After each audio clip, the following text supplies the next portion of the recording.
Summer heat ను cool shades తో beat చేయండి. Mister opticals mister cool offer up to 75% of in summer glasses.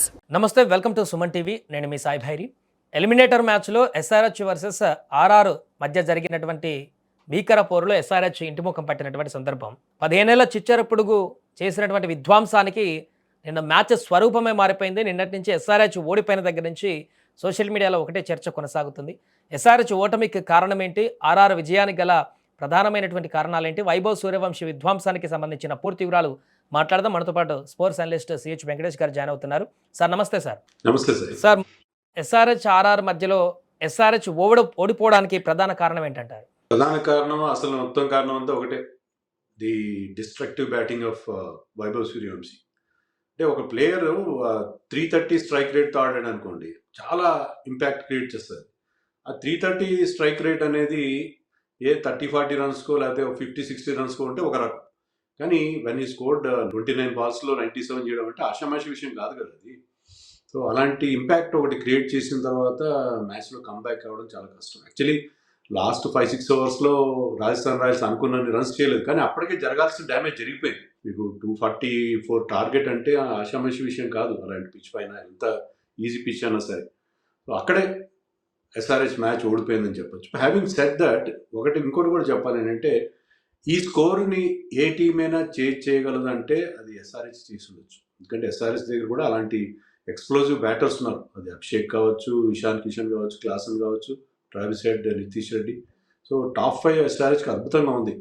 కానీ కొంచెం తొందరపడ్డారు, మరీ ఎక్కువ అవసరమైన, మామూలుగానే వాళ్ళు దూకుడుగా ఆడతారు, కానీ పెద్ద టార్గెట్ ఉందని చెప్పి కొంచెం there should be some method in that madness ఉండాలి కదా. కానీ అలా లేకుండా వాళ్ళు మరీ చాలా ఓవర్ అగ్రెసివ్గా వెళ్ళారేమో అని అనిపించింది. అలా కాకుండా కొంచెం షార్ట్ సెలెక్షన్ బెటర్గా ఉంటే, ఎందుకంటే మీకు 10 ఓవర్లు పూర్తి అయ్యేసరికి ఎస్ఆర్ఎస్ స్కోర్ 132. అప్పటికి మీకు ఆస్కింగ్ రేట్ ఎంత ఉందంటే 11.5లో అంటే తక్కువే ఉంది. ఆ పిచ్ మీద ఓవర్కి 11.5 రన్స్ చేయడం పెద్ద కష్టమేం కాదు.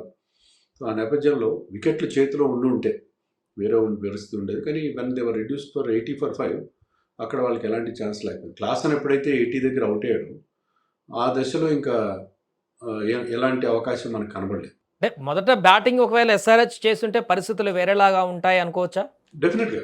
ఎందుకంటే పిచ్ చాలా చూడడానికి కూడా మనం, అంటే మనకి ఎంత నాలెడ్జ్ ఉన్నా, మీకు నాకు ఎంత తక్కువ నాలెడ్జ్ ఉన్నా సరే, ఆ పిచ్ చూస్తే ఏంటంటే not in a single blade of grass, అక్కడ పచ్చిక అనేది లేదు ఆ పిచ్ పైన. చాలా బ్లాండ్గా, బాల్డ్గా ఉంది, ఫుల్ ఆఫ్ రన్స్ అని మనకు క్లియర్గా అర్థమవుతుంది. అలాంటి పిచ్ మీద మీ స్ట్రెంత్ ఎప్పుడు, ఎస్ఆర్ఎస్ స్ట్రెంత్ ఏంటి? బ్యాటింగ్. సో బ్యాటింగ్తో ఏంటంటే they always out bat others. వాళ్ళు పెద్ద స్కోర్ చేసి అవతల టీం మీద ప్రెషర్ పెట్టి వాళ్ళకున్న లిమిటెడ్ బౌలింగ్ రిసోర్సెస్తో గెలవడం అనేది, అది టెంప్లెట్. ఎస్ఆర్హెచ్కున్న టెంప్లెట్ ఏంటంటే ఆ రకమైన విక్టరీస్ ఎక్కువ సాధించారు. గత 3 సీజన్లో ఇదే కంటిన్యూ అవుతుంది. అలాంటప్పుడు చేసింగ్ టీం. సో అలాంటప్పుడు మీ స్ట్రెంత్ ప్రకారం వెళ్తే బాగుండదు కదా. మీరు ఆ స్ట్రెంత్ ప్రకారం వెళ్ళి, తెలుసు అవతల టీంలో వైభవ్ సూర్యవంశీ లాంటి ఒక ఎక్స్ప్లోజివ్ ప్లేయర్ ఉన్నాడు, అతను మీ దగ్గర నుంచి మ్యాచ్ ఎగరేసిపోగల ఎబిలిటీ ఉన్న ప్లేయర్ అని తెలిసి తప్పు చేశారేమో నాకు అనిపించింది. ఫస్ట్ బ్యాటింగ్ చేసి ఒకవేళ ఎస్ఆర్హెచ్ కనుక 180-200 చేసినా కూడా, 240 చేయాల్సిన అవసరం లేదు, 180 చేసినా కూడా పరిస్థితి ఎలా ఉంటుందో మనకు తెలియదు. సెకండ్ ఇన్నింగ్స్లో పెద్ద స్కోర్ చేంజ్ చేసుకుని ఓవర్కి 10 రన్స్ ఆ పైన చేయాల్సి వచ్చినప్పుడు ఖచ్చితంగా ఏ టీం మీదైనా స్కోర్ బోర్డ్ ప్రెషర్ అనేది ఉంటుంది. 1-2 టైట్ ఓవర్లు వస్తే ఆటోమేటిక్గా వాళ్ళు ప్రెషర్లోకి వెళ్ళే అవకాశం ఉంటుంది. కానీ అది తప్పు, నాకు అది కరెక్ట్ కాదేమో నాకు అనిపించింది. అలాగే నిన్న వైభవ్ సూర్యవంశీ బ్యాటింగ్ గురించి చెప్పాలంటే ఏం చెప్పొచ్చు? నిన్న ఆరెంజ్ క్యాప్ హోల్డర్ అయిపోయాడు మ్యాచ్లో. అండ్ అలాగే ఐపీఎల్ చరిత్రలోనే ఒక సీజన్లో అత్యధిక 6లు కొట్టిన గేల్ రికార్డ్ని బద్దలు కొట్టాడు. ఒక్క బంతి 29 బంతుల్లో సెంచరీ చేస్తాడు కావచ్చు అని అందరూ కళ్ళు, ఆ బంతికి అందరి కళ్ళు అటే కనిపించాయి. బట్ అవుట్ అయ్యాడు. ఓవరాల్గా తన బ్యాటింగ్ గురించి ఏం చెప్పొచ్చు అంటారు? Absolutely magnificent. ఇంత అద్భుతమైన బ్యాటింగ్ అనేది, అంటే మ్యాచ్ చూడని వాళ్ళు they have miss something special. ఎందుకంటే ఈ సీజన్లో బెస్ట్ నాకు మనం మొన్న రజత్ పటిదార్ ఆడింది అనుకున్నాం, దాన్ని కూడా మించిపోయింది. ఎందుకంటే ఆ కుర్రాడు 15 ఏళ్ళ కుర్రాడు, ఎవరిని కేర్ చేయకపోవడం, ప్యాట్ కమిన్స్ లాంటి ఒక రెప్యుటేషన్, అతని రెప్యుటేషన్ కానీ, మిగతా బౌలర్స్ ఏం బ్యాడ్గా ఏం బౌలింగ్ చేయలేదు. వాళ్ళు పిచ్ నుంచి సహకారం లేదు, అది వేరే విషయం. కానీ ఎంత మంచి బాల్స్ వేసినా, ఎంత గుడ్ బాల్స్ వేసినా, స్లోయర్ వన్స్ వేసినా కొడతాడు, షార్ట్ బాల్ వేసినా కొడతాడు, ఫుల్ లెంత్ వేసి, ఇప్పుడు యార్కర్స్ సరిగ్గా పర్ఫెక్ట్గా పడితే వాటిని ఆడలేకపోయాడు మినహాయిస్తే. మిగతా అన్ని అసలు అతనికి ఎదురు లేని పరిస్థితి కనిపించింది మనకి. ఎందుకంటే ఆ ఎబిలిటీ, అతనుకున్న ఎబిలిటీ, ఆ పవర్, ఆ టైమింగ్. ఒక షాట్ అయితే అతను టైమింగ్తోనే కొట్టాడు. షకీబ్ బౌలింగ్లో టైమింగ్తో షాట్, అంటే ఏమాత్రం పవర్ యూజ్ చేయకుండా 6 పంపించాడు స్ట్రైట్గా. సో అలాంటి ఎబిలిటీ ఉన్న ప్లేయర్ అతను. సో ఇలాంటి ప్లేయర్ ఉన్నప్పుడు మీరు సరెండర్ కావాల్సిందే, తప్పదు. సో హీజ్ ఎబిలిటీ మిగతా టీమ్స్ కూడా ఒక వార్నింగ్. ఇప్పుడు వాళ్ళు 2 మ్యాచ్లు గెలవాలి, టైటిల్ దక్కించుకోవాలండి. క్వాలిఫైర్ 2 గెలవాలి, ఫైనల్ గెలవాలి against RCB. RCB is also looking very good. Gujarat also is strong side.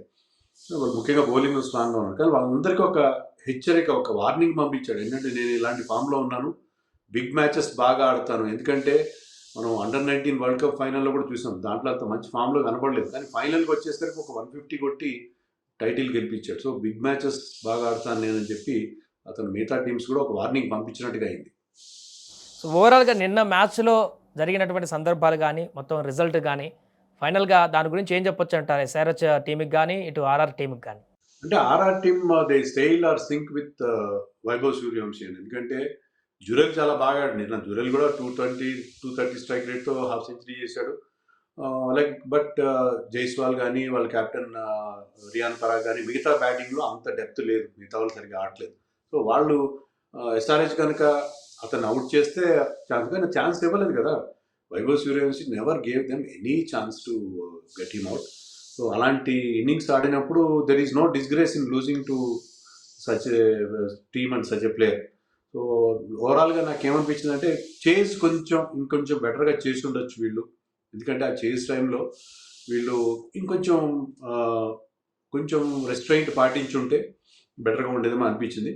But ఓవరాల్గా ఏంటంటే the match was totally belongs to Vaibhav Suryavanshi. Vaibhav Suryavanshi SRH నుంచి ఆ మ్యాచ్ ఎగరేసుకుపోయాడు. అతను సృష్టించిన సునామీలో ఎస్ఆర్హెచ్ కొట్టుకుపోయిందని మాత్రం మనం చెప్పుకోవచ్చు.